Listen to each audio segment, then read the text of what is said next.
they're totally at a loss, and all of a sudden their child is hit, and what do I do? Yeah. No information is out there. And and that's people I think it speaks to that. It's hard too because people even I get like CC'd on. We both get CC'd on emails every now and then. Like, hey, I just want you to meet my friend. Like, give her some advice, some of your story, because she's about to her child just got diagnosed with leukemia and they're going to be in the hospital, blah, blah, and can you tell her about the oil?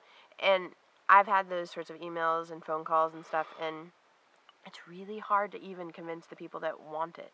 Not convince, but so much stigma. Make them cross. I couldn't give that to my kid. It's like, wait, but you're giving the craziest, a 15 book. drugs A day. book. The doctor told you. A book of these are the list of medications that we're going to be giving to your son.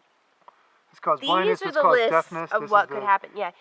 There's so many. It's called what? They'd be like, this one causes deafness, this one blindness. Yeah. And they'd ask our kid, how's his hearing? And we'd be like, every okay, time I we would guess, come in for a checkup, she would say, how's his hearing? Is he okay? And here's why. Because, I'm good. You risk his hearing. Here's why. Because everything is testing and research and, okay, let's try doing the chemo for 8 months. So they did it for 8 months. Kids went deaf. Let's try doing it for 4 months. 4 months, cancer came back. All right, we'll say 6. And so they don't know. This is what they call scientific. And they don't know if at 8 months this is going to happen or not. But most of the people at 6 months, so it's just like. And understand this too, just based on a purely medical facts. The thing that speaks to most people, regardless of their belief in a plant or even their belief in a modern medicine, whatever. You look at the year of his chemo. When we really started to believe it and really started to give it to him a lot, he didn't puke one time during chemo for the last 5 sessions. That's an impossibility. 1 month he did, and we were like, oh no, what's happening? Well, he had the stomach flu. Yeah, so we he didn't puke at all. He didn't get one blood transfusion, one platelet transfusion. He didn't lose any weight. He didn't have to do an overnight stay. Wow. He's like this. He's just such a beautiful representation of how. He just lost his hair. That's it. Yeah, he was considered this golden child to these doctors, but really again they just figure it's a miracle. Why we want to share it is because I don't know what else to do other than to say there are so many children that we saw go through chemo with Waldo that some of them didn't make it, some of them just they're brought to the brink of death, and parents look so glazed over. Why we're trying to share this story is again not because we went through some particularly harrowing thing. It was terrifying in its own right.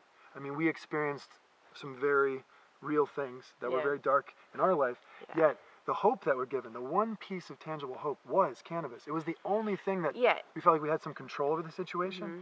So again, even now being in Northern California, just traveling through, meeting the medicine makers, meeting you guys, it's just because we've been changed. The medicine makers. The medicine makers. And to meet you guys and to be around you, it just gives us that thread of hope that we need, because it's very hard where we are to really know what to do with this energy. And the film we're making or trying to make, I think is again just trying to speak to that. There is, it was the only thing that gave us hope. I'm not kidding. Yeah, it was like a light switch. From the moment that we found out that it was cancer, I was like, is Waldo gonna die? Is this I don't know. What is going to happen to him? I have no idea. There's all, look at the cowboy. Whoa. Oh, listen, cowboy. Come show us your cowboy hat, Waldo. Come on over, Waldo. You look great, dude. But so from that moment, from the moment that they started giving him his first medicine and everything, I just was like a zombie. Because I couldn't say anything. I just had no voice. And it was out of your control. Out of our control. Doctors have got complete control over not only his life, but your life. Mm-hmm. Well, but then when we got the oil and he was fine and he was perfectly happy, I felt like, all right, we're just going to go for a checkup. That's how I would feel every time we were there. He's getting chemo, but we would sneak the oil in and put it in the fridge and give it to him halfway through, and he would just sleep. He was so happy. During the entire time, he'd walk into the hospital. Oh, howdy, partner. Yo, partner. Hey, howdy. And people would ask us all the time, guy. how are you guys doing? And we didn't know how to answer. Yeah, Waldo was like this in the hospital through something. chemo. He didn't have any hair, but you'd hear laughter in a hospital, and parents and children would be like, who is that kid? And we would always we would kind of know, but we'd be like, I don't know what to tell you. And we were just so like joyful that we would always have friends come and we'd share meals and have tea and listen to music. Yeah, in the hospital. We would always get a little private room. Turn the lights off. Yeah, we'd always. I smell a poopy diaper. Yeah. Hey, Waldo. She's got mom nose. Waldo. Yeah, come on up, man. Come on over here and let's say hello. Have a seat on old Swami Select. Okay, well, I don't want the poopy diaper. You get You see Cassie over there? You see Cassie? Say hi, Cassie. Hi, everybody. Yeah? Really? Okay. And we got this hat. This is my cowboy hat, actually, but it looks really much better on you, I think. I think it's great. I think that's a really important distinction that I'm like realizing as we're talking. It's really, you can get into the medical side, you can get into the history, you can get into the stigma, but really that capital H hope that you can give to anybody, regardless of their beliefs or their background, that is something everyone can relate to. Because when you're dealing with a situation you have no control over, it's to get something that's tangible is divine. It's divine. And hope is part of the healing. It's truly, it is. Totally, right? Yeah. Yes, absolutely. Huge part. Since we've gone public in April, our email, our voicemails, we are hit from people all over the country that call and say, "We heard about your story. What do we do?" And I say, "Well, you got to break the law, I guess, and really, just what do kind what you of have choice to." do you have to do? I feel move from your house and your friends. Yeah, it's or break the law. Truly, not to Waldo understands these words, but it's fucked up. Truly, that based on zip code, people have to pretend to be criminals and felons to help their dying children or their dying friends or themselves. And when I'm gripped with that, it becomes kind of a lose-lose, because we have helped lots of people and helped get them in touch and say like, hey, here's what we did, good luck. Yeah. And they've had success stories, but if it goes well, then you become their doctor. You have to like sneak medicine for them over and over again. And it's too much because we're already taking care of our own we're just a stuff. family. We've operated in that kind of atmosphere for 50 years here. That it's a secret, it's got to be, and so on. And we just want to come out and share this because you keep saying it's sacred, it's divine. This is a gift of nature to humans, but we likewise have it inside ourselves. Right, so there's some real meaning there that we have it in us and it's outside, and the two together make something very magic. Absolutely. Truly. And I think what's so special about Waldo and any story like this is when you see a child just allowed to be a child, just to be open and happy, just to have nothing else on them but that. You have to know there's 50 other Waldos that we know in Philly that we've helped give medicine to. These people are all over the world. No, for us too. Like there's one guy who's a security guard, and he says, "Listen, I was in Iraq and I have these nightmares. I can't get to sleep." And then he says, "Swami, I just smoked some of your Royal Purple, and I can get to sleep, and all of a sudden everything's cool." And and it's like something like that for us. That's the feedback. That's just that we can really truly help someone. So I want to just clarify one thing. So when he was in hospital and after doing all the chemo treatments and all these horrible things you said he had to take, so did you have him keep taking all of the things to recommend, or did you like tell the doctor? So did you tell the doctor you weren't giving him the pharmaceutical? No, we just lied. We didn't lie. Oh yeah, we didn't lie. I was always careful to not lie. So basically, I just sometimes would keep back, like I wouldn't offer the information. Yeah, like they'd say. So you would get the pills. They'd give you the pills. They'd be like, "We noticed you haven't been taking the, You haven't refilled your prescription in a while. Do you want me to do that for you?" Sure. Yeah, we definitely need more of that. We haven't. We definitely need to re-up. And so now, when you finally came out with this information, what did these doctors say? And here is the thing that will surprise people that are listening, I think, because I didn't expect this, and this again speaks to just the lack of communication and the total hypocrisy that like where we are at with this plant in this country. So you've got to consider the fact that it was illegal, we're felons, this and that, right? Now the bill passes, some piece of paper gets signed, just like the day before we went public on April 20th. And all of a sudden I had the head oncologist and ophthalmologist, in the city, presumably again, the Western world. You're talking about Philadelphia, these really beautiful people. But Philly's a major medical research center. It's a major medical mecca. So these people called me and were saying, "We're so fascinated. We're so glad Waldo's okay. It makes total sense. What do you know? What can we tell our patients? Really? What can you unpack for us?" Yeah, they looked at us and that's when we started to become comfortable sharing our story. From the governor's mansion to just being with a nurse and explaining to her, it's amazing how little information there is out there. It's a matter of education. So again, what speaks to that hypocrisy is 150% of the people have come up to us on the street, have contacted us, all in support of it, right? And so how come because of a bill passed, it just night and day, everyone was quiet, no one cared, and now... I don't know if that's hypocrisy. That might just be fear. I'm not saying they're hypocritical. I'm saying people are ready for this conversation. It doesn't matter where it is in the country, how legal or illegal. But that's a good point, that it's ready. fear that people say. And also the fact that we have been brainwashed for so long. That with the constant lies coming out from the government. But the biggest fear is that you're going to die, right? So Or when you get to child that point, and when you get to that point, then you're ready to listen. Yeah. And look at all of us baby boomers. We're getting older, we're getting our aches, our pains, and our new fears coming in, and we're starting to either say, "Oh yeah, I remember I used to do that in high school, like back in the '60s or '70s," or they're saying, "Hey, I'll try that." And wow, it works. Right. And so it's so true. We learn from doing. No, a lot of people are coming back now in their 50s, 60s, 70s to smoking, but it's very different from when they were a teenager hiding behind so on and so forth. And now it's like, celebrate this. Yeah. To see it as a medicine now instead of this extracurricular activity in the 60s. That's what I think we are coming to find out.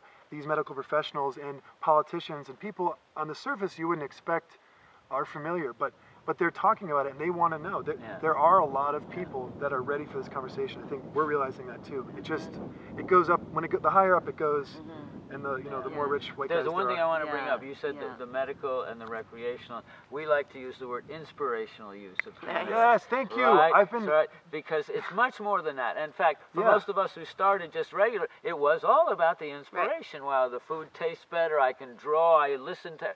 So it's inspiration that causes us to come to cannabis. And then inspiration is part of the medical as well. I've been waiting for someone to speak to that distinction, the medical and recreational. It just needs to go. Inspiration. Yeah, I like it. I've never. So we're using that word. Spread that one. I like it. I'll take that one with me. Thank you. Yeah. I think that a lot of the reason people don't do it also is they just don't know how to dose it. Right. And they don't have like a guy in a white jacket. Close, but they don't have a guy in a white jacket in a doctor's office who's telling them this is exactly what you're supposed to do. So that scares people.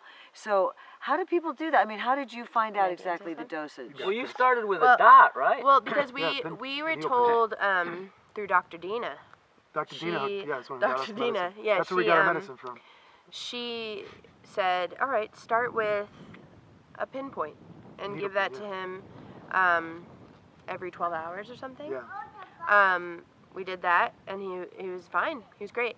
And then as it started to go along, and more chemo, more chemo, it was like, all right, then give it to him every 6 hours, and then and give it to him tolerance every also 4 hours. 2 hours, Yeah. and like we were just giving it to him And all day long, every couple hours during chemo. I was keeping notes really? too. Like a shield. I kept notes. Brilliant. Because Brilliant. because I needed to, right? And Good. so I would write, okay, gave it to him at 6 hours. He, spit up a little bit, like I could tell his stomach was about. Okay, so we gave it to him at 4 hours. Totally great, and then like the next morning, slept well, pooped, all these things. It was things that normally don't happen. Yeah, and you could see it. You could see it like the closer we gave it to him, like during chemo week. So we gave it to him more often during chemo week. And then we would slowly spread it out to where it's like, now every 8 hours. By the 6 months, because we had 6 months of chemo, we went in for his, like, you would go and get the blood counts tested. And the 6 month, every month before that, they would dip, and they would get when to the you do zone. chemo on those drugs, your blood count drops real low. Your white blood cell, red really blood sick. cell, platelets, all the things that are protecting your immune system.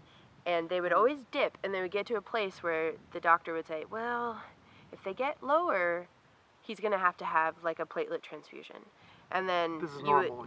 Because this is what happens, and they continue to dip. They give you a shot that helps, but it does. I don't think it helps as quickly as it was helping with Waldo, because it would come right back up. And they would be like, oh, well, great. And then by the 6 month, this is my point. I'll finish this. By the 6 month, we had gotten it so regimented and following the notes, being like, all right, I think we got it. And we didn't see his counts drop at all. Wow. We went in for the test, and the nurse, I don't know if we'd ever known this nurse before, but she's like, oh, they just must not have, they just haven't dropped yet. She couldn't believe that his counts hadn't dropped, and it had been she went and asked. She's like, okay, they just haven't dropped. It had been 8 days since the drugs had been introduced to him, and she was so in denial that she was just like, well, they'll drop eventually. We don't know. But and like then we were just like, back. oh my God, they didn't drop at all. We finally we got it. We came back and they were still good. Amazing. Came back and they were still good, and they were just like, well, you must be doing something right. But so have you now turned those notes over to the doctors? Well, no, because they don't. They're in like a form of email, and we have to. Again, we're Yeah. trying to That's tell valuable. But we can do it, You've now got absolutely. a protocol for this. That it won't be the same for every child, obviously, but here's a place to start. Absolutely. Yeah, I mean, because we had no idea. Super valuable information. That was probably some of the most valuable advice we received during this time when we had to pretend to be doctors, and we were relying on the cannabis community to help us. Our two friends who were the only cannabis, aware of cannabis and growers of it that we knew of, or even familiar. But people like Dr. Zena and like Matt Rise and Brave Michaela, like Brandon Canadad up in Oregon. Yeah. He talked to me on the phone and he was like, listen, we were very scared at the time because it was only a month in, and he said there's going to be times where you are nervous or you think that you're going to hurt your son. Don't be afraid of giving him the medicine you think he needs. You're not going to hurt him. Trust me. The only thing he said was don't give it to him right before he goes under general anesthesia. Yeah, but he said, so we have that knowledge too. Okay. That was great. But he said, do it liberally and really like pay attention. Right. And I think that's really important because it is case by case with anyone using cannabis, for whatever. Right. It is case by case, and it is about paying attention. Right. But I think when case by case and cannabis strain by cannabis strain, Truly. not all of them are going to work for each person. Yes. So that's how you have to be your own. Yeah. Keeping track of your own reaction to these different strains of cannabis. Yeah, and share what you know. And whether it's a tincture, is it oil, is it smoke, is it an edible, and so on. But the thing about this oil is that if you're just a regular, just a regular person, if you take a pretty good hit of that oil, you're going to be zonkoed, right? But now as you get the tiniest little pinpoint dose and then bring it up, then it's actually, he kind of looks forward to it. You can tell. Yeah. It's like, it's amazing to go from 15 hours in a hospital full of tubes and IVs, passed out, to we heat up some water in our kitchen, the oil melts down, we put it on our pinky.